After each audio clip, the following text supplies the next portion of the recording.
How to update your Nvidia drivers. Hey everyone, in this video I show you how to update your Nvidia drivers to ensure your graphics card is running smoothly. Let's get started. First, you need to know which Nvidia graphics card you have, so right click on your desktop, select Nvidia control panel. In the control panel, click on system information at the bottom left, and here you'll see the details of your graphics card.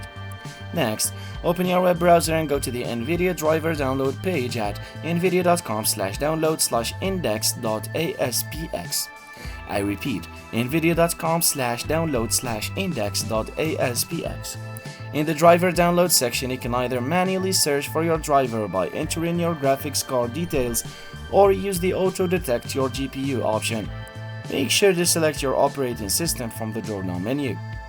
Once you've found the correct driver, click on the download button and this will download the driver installation file to your computer.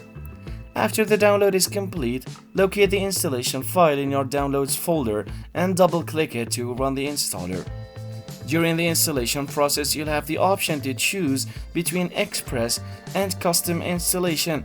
If you're unsure, select Express for a simple installation.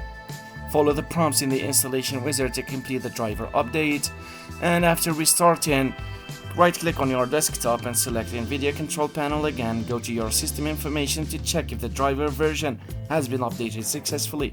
And that's it. You now know how to update your Nvidia drivers. So if you found this video helpful, please give it a thumbs up and subscribe for more tech tips. Thanks for watching.